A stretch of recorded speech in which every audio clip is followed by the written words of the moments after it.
Centrale Sport con Daniele Magnani, tutto lo sport della Romagna. Eccoci qua con Centrale Sport, è lunedì 13 di aprile.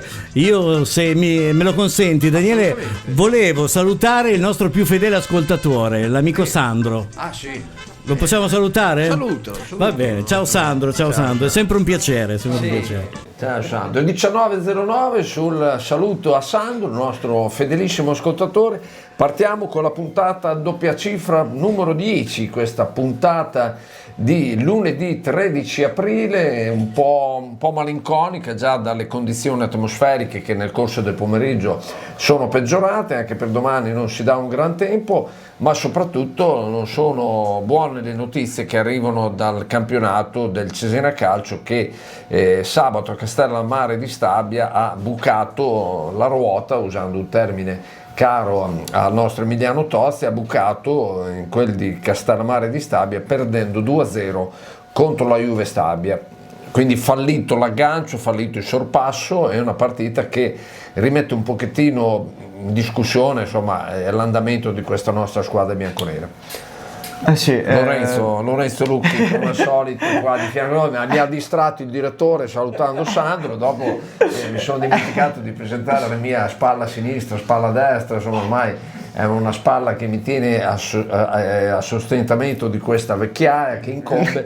Lorenzo, tu eri addirittura giù a Castellammare, io dovevo andare in un primo momento, poi è stata una trasferta impegnativa, immagino che poi anche tornare con 2 gol sulla schiena, 600 km insomma. No, devo dire che lo stadio di Castellammare è molto particolare, davanti a appunto questo specie di condomini dove c'erano anche tante persone, tante famiglie che dal balcone guardavano proprio la partita, si affaccia proprio sul campo. Modello Bosnia. Esatto, modello Bosnia. Poi dietro c'è appunto il Monte Faito e più spostato addirittura verso destra si intravede il Vesuvio con Napoli, il mare, insomma molto caratteristico, molto interessante. Una bella località. Assolutamente. Il Cesena, però la squadra insomma è rimasta un po' negli spogliatoi. Il primo tempo si è visto anche qualcosa di buono, come il tiro di Cioffi che dopo un batti-ribatti allo scadere con Fente sugli sviluppi di una punizione di bastoni, appunto Cioffi ci ha provato, con Fente ha fatto buona guardia. Il vero problema è stata la seconda frazione, no? Con Abate che da subito ha fatto 3 cambi facendo entrare Gabrielloni, Torrasi e Diakité, e di lì a poco appunto Juve Stabia ha trovato la rete con Varnier che anche lì dopo un batti e ribatti in area ha sparato un destro potentissimo sotto la traversa, Klinsmann battuto, poi appunto Spendi subito dopo il Cesena aveva provato ad alzare la testa con Spendi che appunto Bastoni l'aveva imbucato anche bene fra le linee con un bel filtrante e ha sparato male di sinistro, un po' debole, centrale, da posizione defilata. Con Fente non ha avuto difficoltà nel bloccare il tentativo. Cole appunto ha provato a cambiare la partita con 3 cambi, quindi sono usciti Bisoli e Bastoni, sono entrati Corazza e Castagnetti e poi è entrato anche Olivieri per dare il cambio a Cervo, un Cervo sempre più spompato, ennesima conferma a Castellammare dopo l'incredibile inizio di stagione, l'ottimo inizio di stagione sta faticando ultimamente. Questo Cesena che fa con il Catanzaro un primo tempo sottotono, un bel secondo tempo, col Sudtirolo un bel primo tempo, un secondo tempo condizionaat dal caldo però un po' sottotono.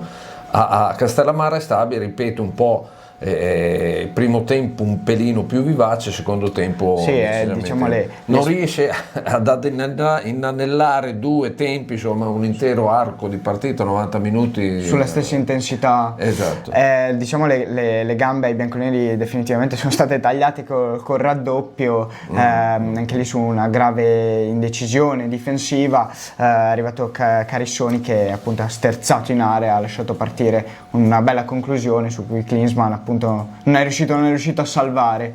Adesso per il Cesena, non dico si fa dura, noi stiamo sempre positivi, cerchiamo sempre di guardare il mezzo bicchiere pieno, però si fa dura nel senso che c'è la trasferta sabato prossimo a Palermo, poi viene la Sampdoria che al momento ha 4 punti in meno di noi, poi andiamo a Carrara e poi prendiamo un Padova che probabilmente all'ultima giornata dovrebbe non avere nulla da dire. Ti do una statistica: nelle ultime 11 partite, dopo la vittoria contro il Pescara ad inizio febbraio, sono arrivate 6 sconfitte, 4 pareggi, una sola vittoria appunto contro il Catanzaro, quindi nei 33 punti a disposizione il Cesena ne ha fatti complessivamente 7 per una media di 0,64 punti a partita realizzati, diciamo numeri indicativi, no? Il Cesena, dopo essere entrato in zona playoff, non è mai uscito fondamentalmente quest'anno. E poi ieri sera ha avuto anche l'aiutino di Bisoli, insomma, che ha fatto una prestazione con la sua Reggiana esagerata, insomma, mettendo a ferro a fuoco la Carrarese. Questa Carrarese, secondo te, può insidiare veramente il Cesena o potrebbero entrare in corsa anche delle squadre che sono a 40 punti adesso? Difficile dirlo, ci sono squadre in forma come la Carrese, che veniva da un ottimo periodo di forma, appunto ha avuto questo stop contro la Reggiana. Mi viene da pensare anche lo stesso Pescara, che era data per spacciata, no? per farci capire quanto la Serie B è effettivamente un campionato imprevedibile. Pescara ha dato per spacciato l'arrivo di Insigne, comunque il mercato di gennaio, nuovi innesti, anche Di Nardo che ha ritrovato la giusta forma, adesso appunto lotta a pieno regime per la salvezza, no?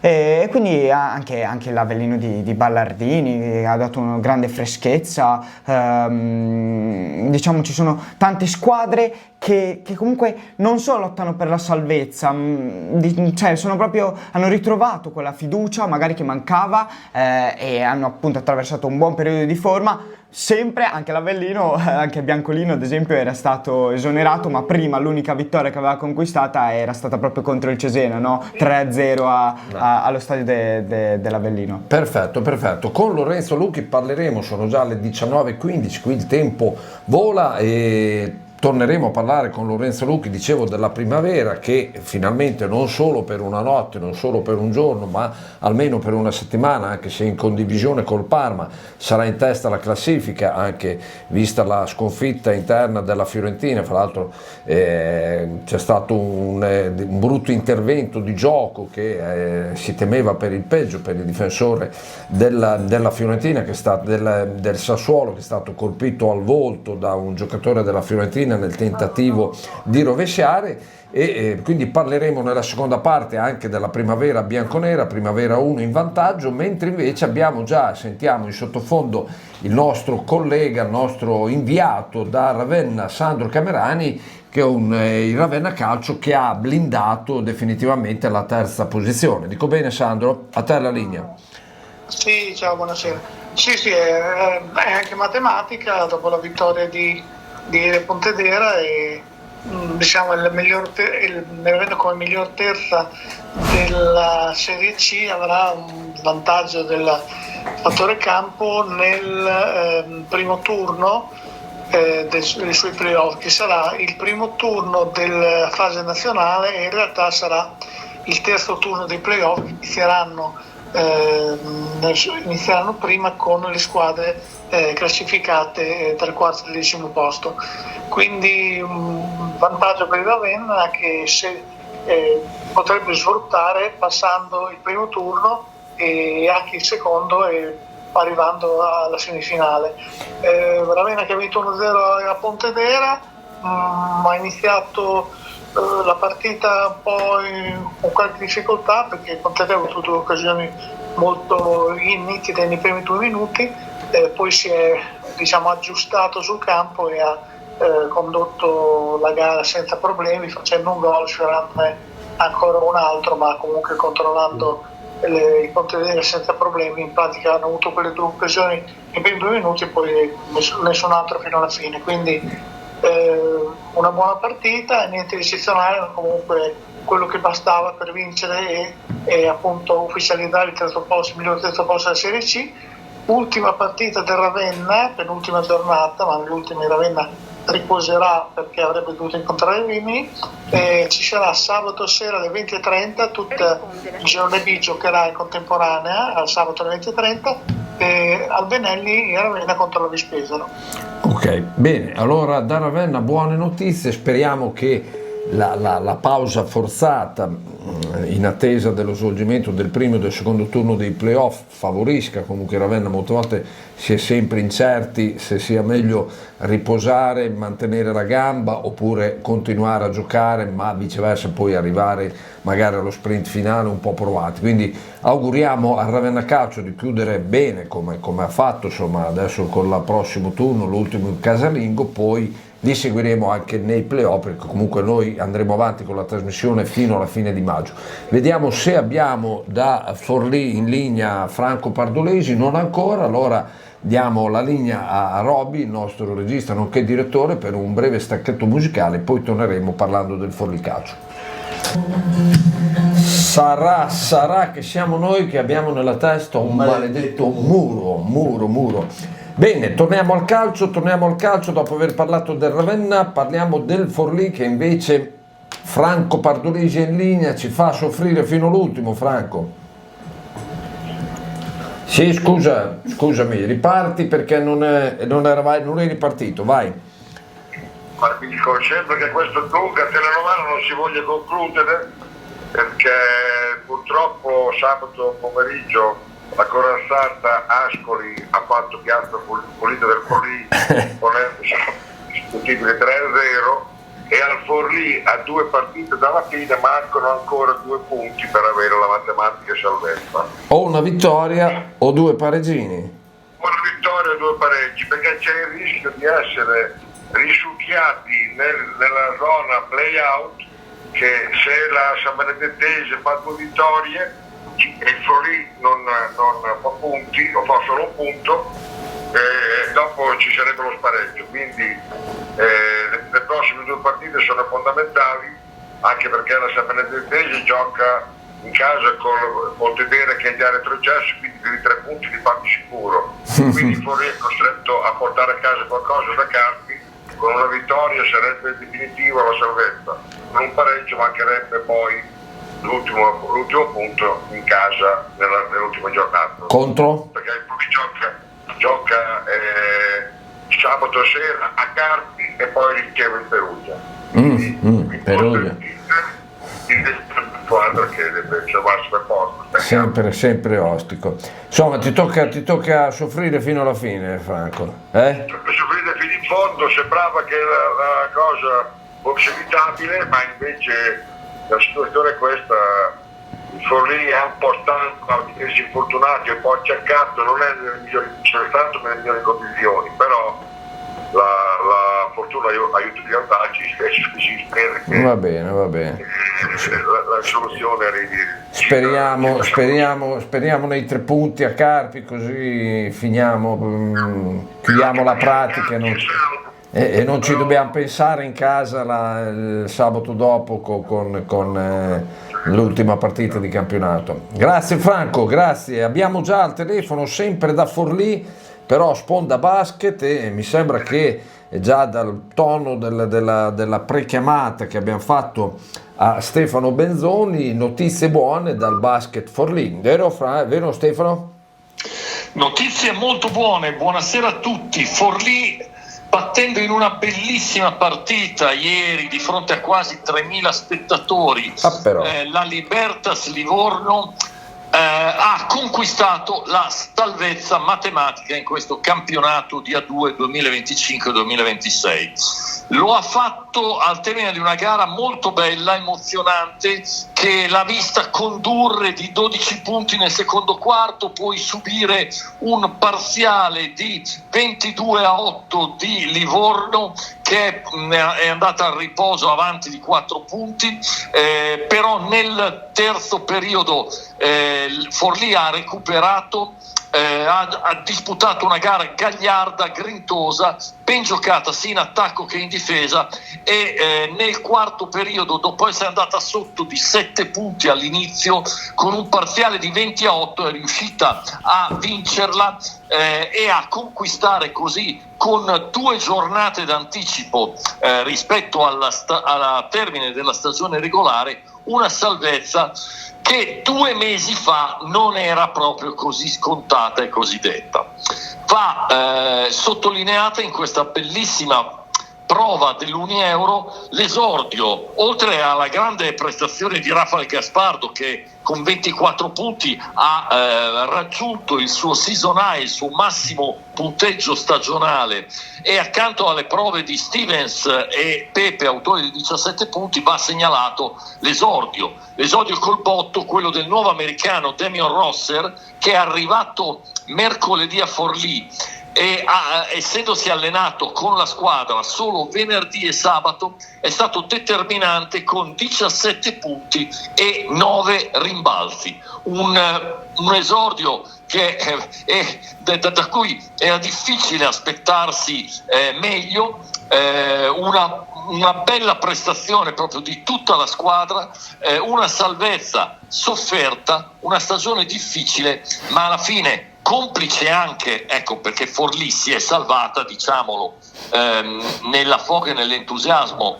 Chiedovenia non l'ho detto, perché Cento ha perso la sua 8ª partita di fila, ha perso in casa contro Scafati, che in questo momento è la prima formazione in testa al campionato di A2, e quindi con la vittoria Forlì a 2 giornate dalla fine ha 6 punti di vantaggio su 100, che la rendono irraggiungibile da parte della formazione centese. C'è da dire un'ultima cosa: Forlì non è ancora matematicamente tagliata fuori dalla lotta per i play-in, che sarebbero quelle sfide che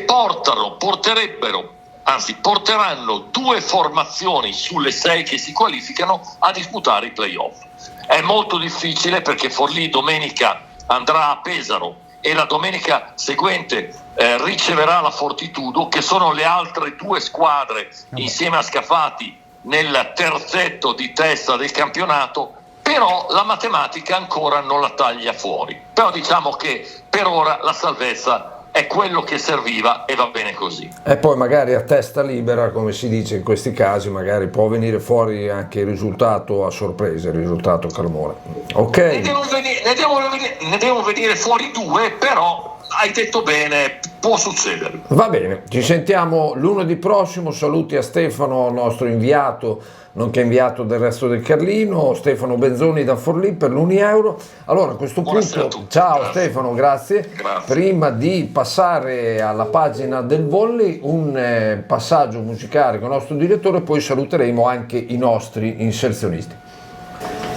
Bene, rientriamo in studio 19:32, salutiamo i nostri 3 amici di viaggio, partendo questa sera dal Rifugio Agriturismo, che è un luogo di tradizione romagnola situata nelle campagne cesenati, poco sopra Calisese. Vini, olio, extravergine, ortaggi di produzione propria, che diventano i protagonisti di una cucina che rispetta la stagionalità. Immerso nella natura, un luogo autentico, è consigliata la prenotazione, il Rifugio Agriturismo. Poi abbiamo la Rosa dei Venti a Forlì in Popoli, un posto dove mangiare ottimi piatti di carne e pesce, ma anche pizze fatte cotte nel forno a legna, un'ottima location per le vostre feste, compleanni di ogni genere. Lo troviamo, ripeto, a Forlì in Popoli, in circonvallazione in via Enrico Berlinguer 57, aperto tutti i giorni a pranzo e la sera invece dal giovedì alla domenica. Poi abbiamo Apart Hotel, il nostro simpatico Apart Hotel, che è sia appartamento che hotel, perché è un appartamento in quanto in ogni stanza si trova l'angolo cucina dove si può cucinare, ma anche un hotel che cambia biancheria tutti i giorni, offre una colazione in stanza di qualità. Romea Apart Hotel in via Romea 605 a Cesena, nel meglio di un appartamento con la comodità di un hotel a prezzi che naturalmente non sono il doppio.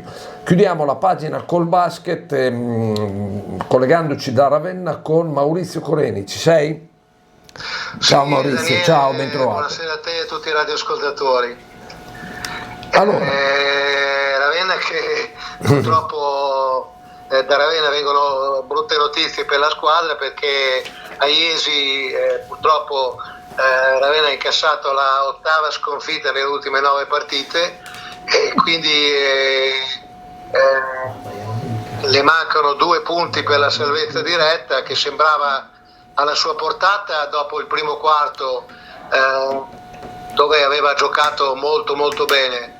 Però Iesi non si è fatta distrarre dal buon avvio dell'Orassi e con un terzo quarto super è uscita alla distanza, controllandola senza troppi patemi e centrando una vittoria importante in chiave play-in.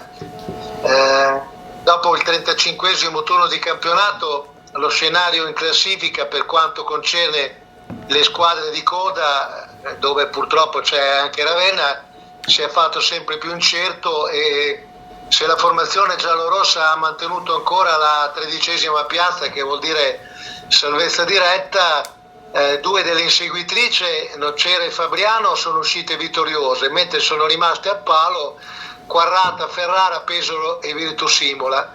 Ravenna ha l'obbligo di mettere dietro di sé 5 squadre, e quindi a questo proposito diventa fondamentale la partita di mercoledì sera a Ferrara, dove a un certo punto, in caso di vittoria, sarebbe la salvezza matematica, in caso di sconfitta sarebbe praticamente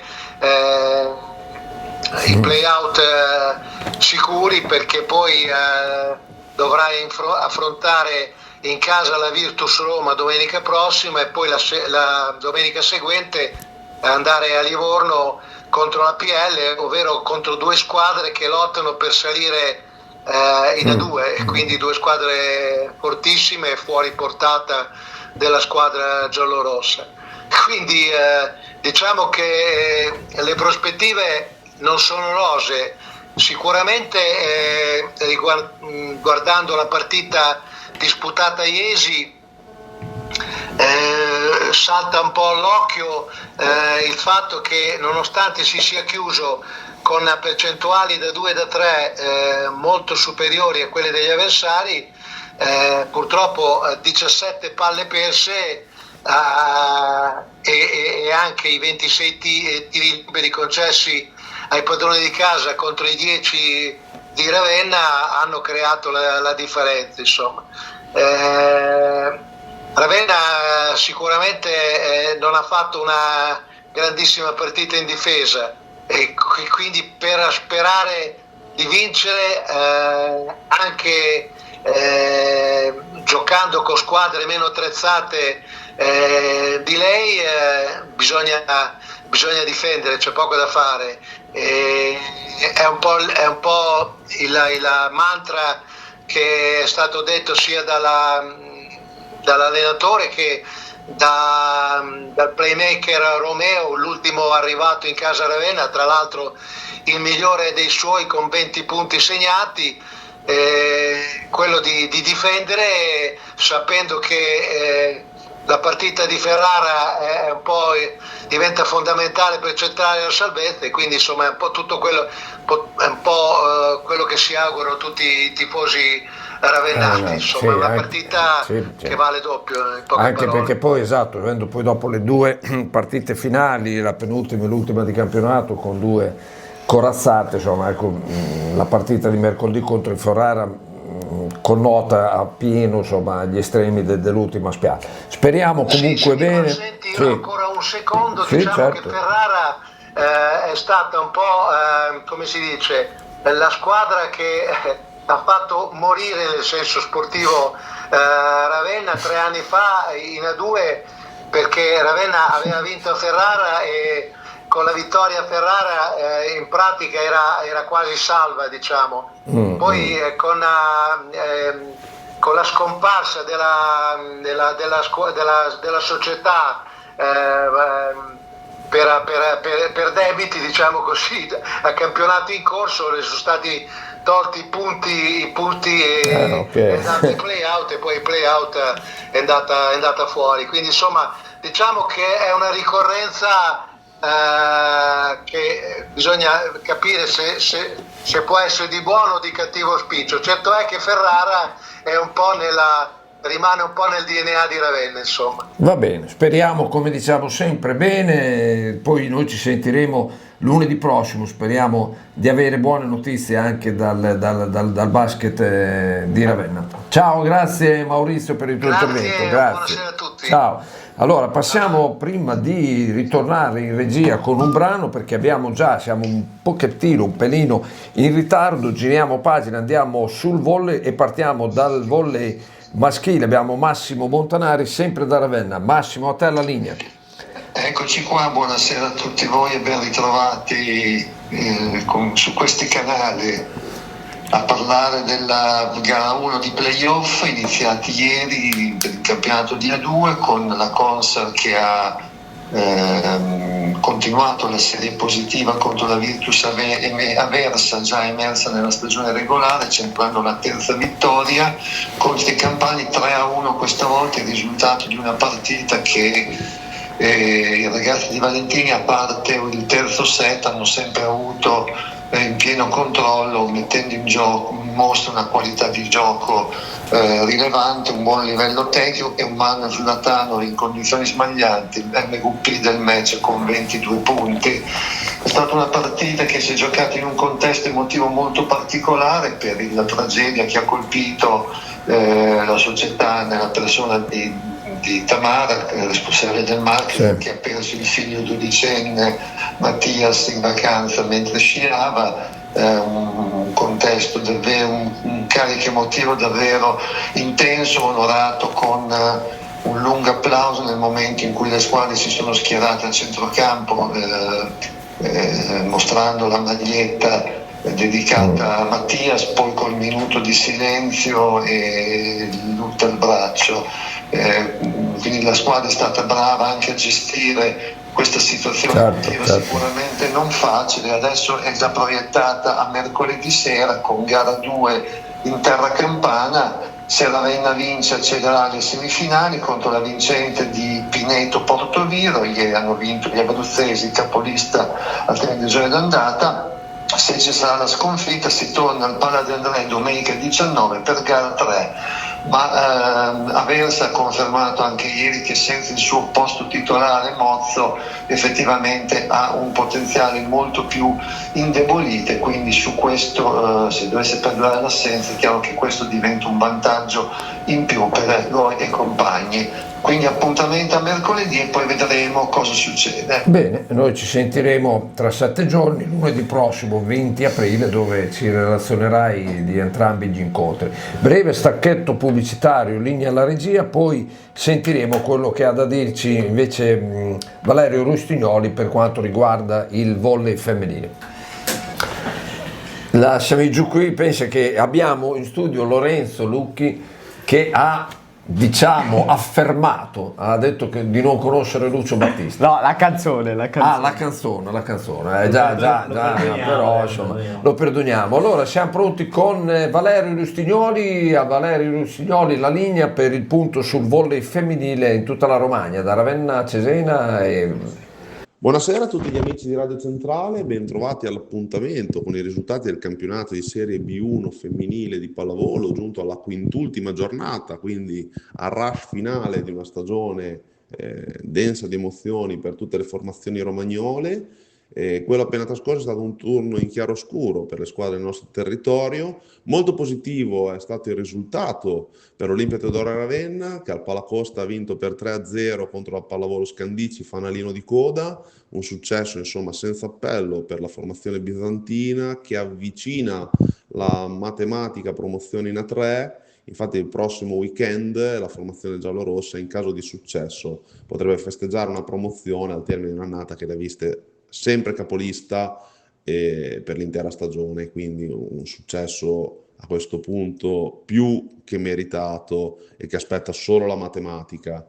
KO invece per l'Angelina Elettromeccanica di Cesena, che sul campo amico dell'ex Cari Sport, caduta per 3-0 contro Ripalta, seconda forza del campionato, una sconfitta comunque indolore per la squadra di Lucchi, che resta saldamente nelle zone di metà classifica.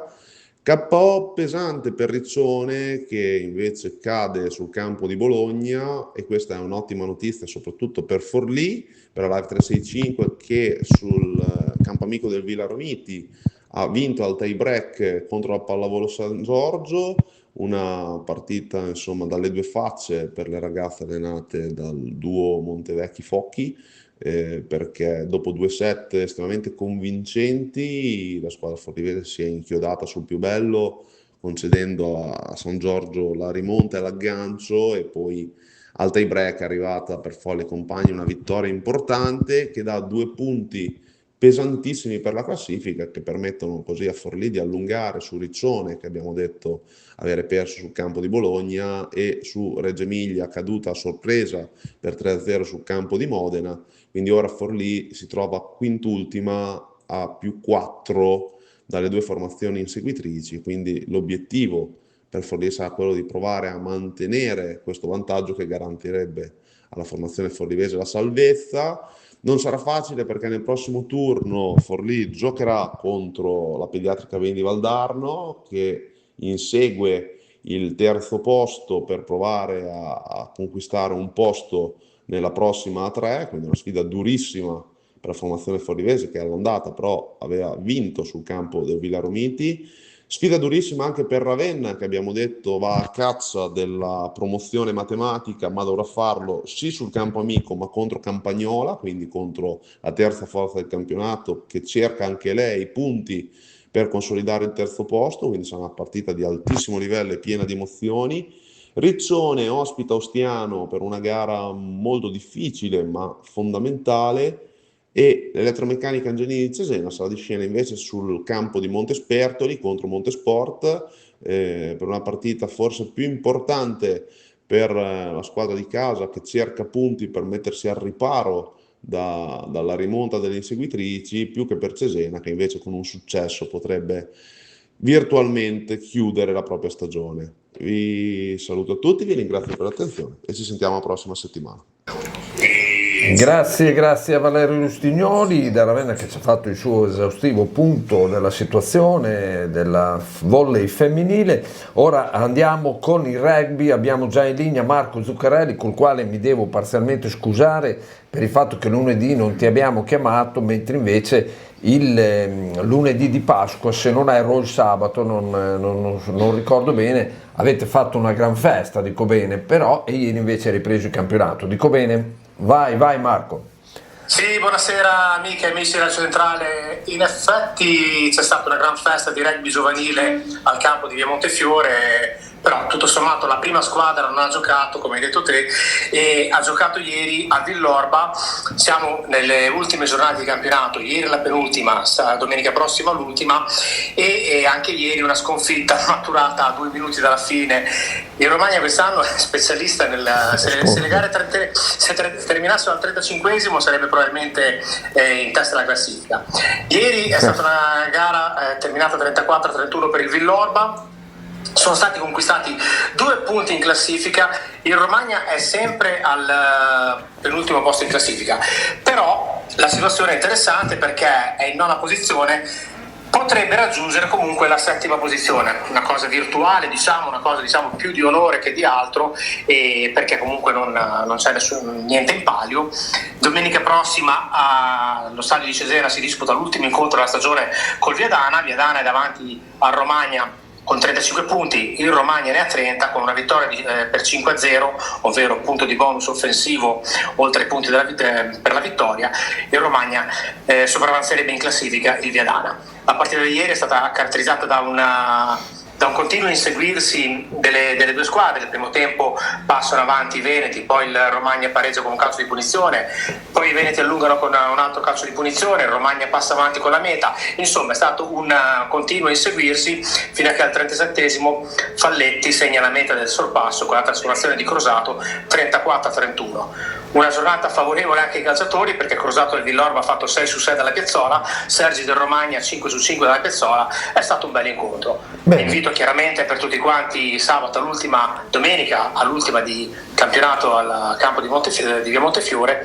Orario Marco? Orario, sai che dovrebbe essere le 15:30, non lo so perché è cambiato, poi diciamo che vengono aggiustati in settimana anche in base, sai, alla fine del campionato, partite che non dicono niente, magari le società si accordano per giocare un po' prima o un po' dopo. Dovrebbe essere l'orario stabilito alle 15:30. poi si vedrà con in corso ipotesi d'opera. eventualmente di sballo. Va benissimo, grazie Marco per il tuo contributo rugbyistico. Passiamo ora, dovrebbe essere già in linea Emiliano, però ricordiamo ancora una volta, l'abbiamo fatto solo una volta, i nostri amici di Avventura Apart Hotel, che è a Cesena in via Romea 605, è il meglio di un appartamento con la comodità di un hotel a prezzi che però non sono doppi, perché Romea Apart Hotel è sì un appartamento perché in ogni stanza si trova l'angolo cucina dove si può cucinare dove si possono cucinare le proprie cene, ma è anche un hotel che cambia la biancheria tutti i giorni, offre una colazione di qualità in stanza. Apart Hotel Romea in via Romea 605. Poi abbiamo la Rosa dei Venti di Vito e i suoi collaboratori del ristorante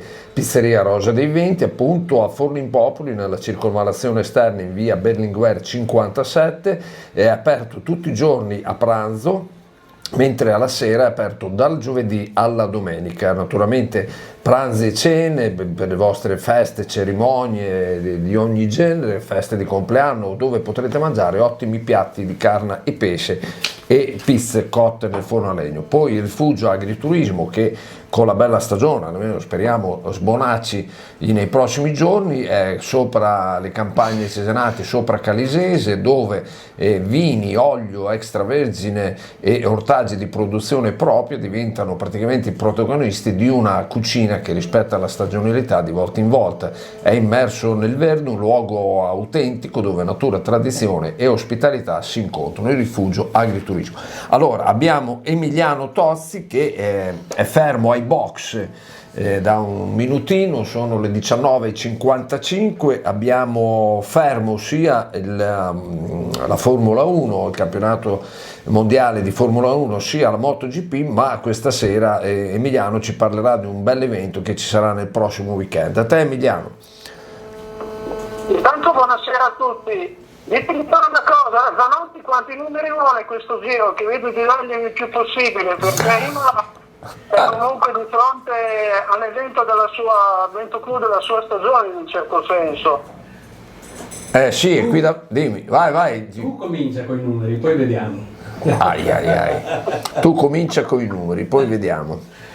Va bene, allora diciamo che il ritorno del WEC, ovvero delle gare di durate con la Signore di Imola, che terrà a battesimo questa nuova stagione delle gare di durata, è la cosa più importante che succederà in questo anno sull'Enzo Ferrari. Detto ciò, per chi non sapesse nulla di questa categoria, intanto diciamo così, è un piccolo orgoglio anche per Diogene Sport essere stati accreditati dal WEC e FIACO a questo evento, e poterlo raccontare anche per i nostri ascoltatori sarà parte di questa piccola magia che cercheremo di regalare io e Fabio Casadei, che saremo sul campo nella Tergiorni Imolese.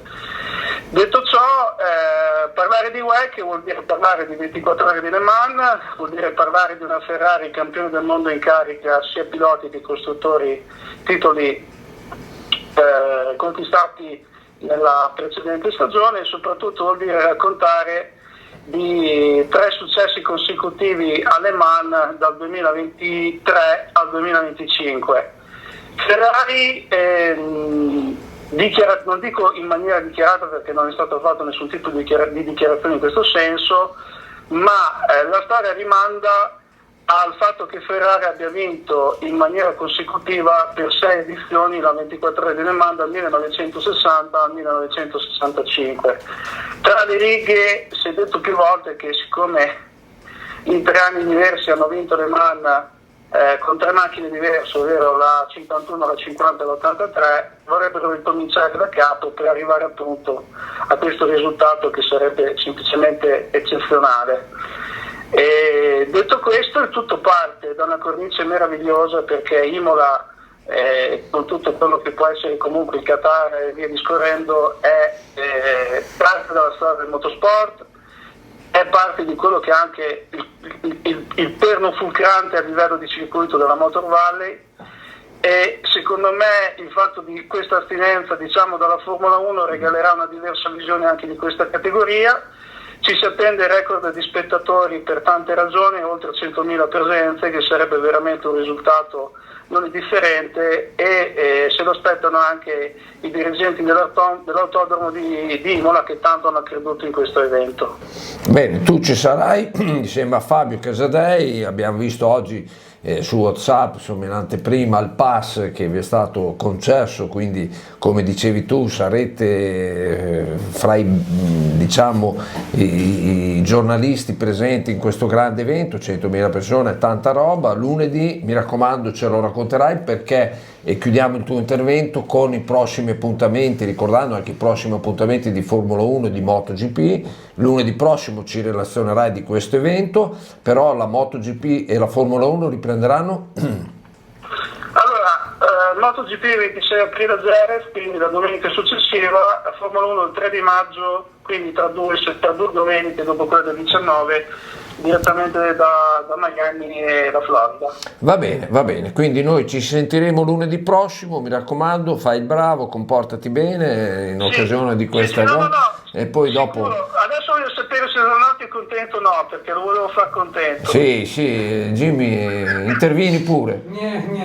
Poteva andare meglio, dai. Beh, però se è una gara di lunga durata, Jimmy dovrebbe Sì, poi considerando che non c'era la Formula 1, va bene. Esatto, dovrebbe essere la gara adatta a Jimmy. Magari ti mandiamo a Imola anche Jimmy, va bene? Io sarei solo felice di incontrarlo. Va bene. Buona serata. Grazie Emiliano, ciao, buona serata anche a te. Ciao. Allora, rientriamo in studio con Lorenzino, che è qua al mio fianco, pronto per chiudere questa 10ª puntata, appunto facendoci il punto di questo Cesena che ancora ha vinto e quindi si è goduto e si sta godendo, e fino al prossimo weekend si godrà la prima posizione in classifica. Facci il punto della situazione, a quante giornate dal termine, sempre alla pari con il Parma, però 58 punti in coabitazione appunto con il Parma, come hai detto tu. Mancano 5 giornate al termine, la prossima sarà prima dei playoff ovviamente. La prossima sfida sarà contro il Cagliari sabato prossimo alle 11. Cagliari che sta molto faticando a Martorano. Cagliari che sta molto faticando a diciamo prendere il via ancora in questo campionato, nelle zone rosse, nella zona difficoltosa della classifica, al 12° posto. Cesena ha fatto un'ottima prestazione, una prestazione estremamente convincente contro l'Inter, vincendo appunto 2-1. I 2 gol sono arrivati quasi fotocopia, no? 2 gol fotocopia, sono arrivati dalla fascia di Toscu, che appunto ha lasciato partire in mezzo per 2 volte, una al 23esimo, una al 30esimo, 2 cross rasoterra nel cuore dell'area di rigore, per la prima volta per Zamagni che ha appoggiato in rete, poi per Galvagno in scivolata che ha appunto raddoppiato. Da segnalare anche la buona prestazione di Fontana, che appunto ha subito il gol dell'Inter da parte di Della Mora, ma ha mantenuto il Cesena in vita, ha regalato 3 punti fondamentali alla squadra di Campedelli, che appunto andrà a disputare con ogni eventualità i playoff. E anche qua, proprio come il Cesena, la squadra di Campedelli ha sempre lottato per le prime posizioni, non ha mai sostanzialmente lasciato le zone alte della classifica dopo esserci entrata, e sta disputando appunto un campionato quasi da sogno, no? Contro il Cagliari sarà fuori casa. Fuori casa, non a Martorano. Sabato andrai a Palermo? No. Mi sa che trasferta. Dopo Catanzaro, dopo essere andato a Catanzaro, ci teniamo per i playoff, eventualmente per giocarci un Catanzaro Cesena, speriamo, intrecciando le dita. Sì, ma ho visto che anche poi la Carrarese, insomma, non ha un calendario semplicissimo, mi sembra abbia il Pescara, poi ha una squadra di Frosinone, mi sembra fuori casa, quindi insomma non sarà facile neanche per la squadra di Calabro. Io ho qualche dubbio che qualcheduna delle squadre, insomma, come dicevo prima, Sampdoria, 40 eccetera eccetera, possa insidiarci, però poi ci sarà proprio Cesena-Sampdoria il 25 aprile, sabato 25 aprile, quindi quello sarà un altro spartiacque, e bisognerebbe Lorenzino cercare di non perdere in Sicilia. Assolutamente sì. Il Palermo è una squadra che come organico ai blocchi di partenza, a mio parere come organico prima dell'inizio della stagione, prima anche di Venezia e Monza, aveva proprio una squadra, visti singoli, considerati singoli, fortissima. Solo pensare a Palumbo, solo pensare Poyampalo, anche Gyasi, ai blocchi di partenza sembra un ottimo giocatore, poi lo stesso Brunori che poi andrà alla Sampdoria a gennaio, comunque un organico molto molto forte, quel Poyampalo lì spaventa, no? Questo Cesena che sostanzialmente subisce sempre gol, a dover affrontare un attaccante così forte, non solo a livello tecnico ma anche dal punto di vista dello strapotere fisico, un attaccante indubbiamente da Serie A, poi Ampalo, sarà difficile, speriamo. Il buon Ashley Cole dovrà trovare la museruola, insomma, da mettere all'attaccante del Palermo e cercare di tornare dalla Sicilia almeno con un punticino per poi dopo affrontare lo sprint finale con Sampdoria, Carrarese e Padova l'ultima giornata. Bene, io direi che siamo alle 20.04, salutiamo proprio senza menzionarli più di tanto il rifugio agriturismo a Cesena nelle colline di Calisese, un ottimo agriturismo con prodotti di produzione propria, insomma, che fanno parte delle ricette che cambiano appunto stagione per stagione. La Rosa dei Venti, che è una location ottimale a Forlì in Popoli, insomma, dove si mangia bene e si sta bene, insomma, quindi per le vostre cerimonie, per i vostri compleanni, feste di ogni genere. E poi Apart Hotel, quanto mai attuale, perché con l'arrivo della stagione, se avete dei parenti e degli amici da sistemare, Apart Hotel è sia appartamento che hotel, quindi una situazione ottimale per i vostri ospiti. Lo trovate a Cesena in via Romea 605.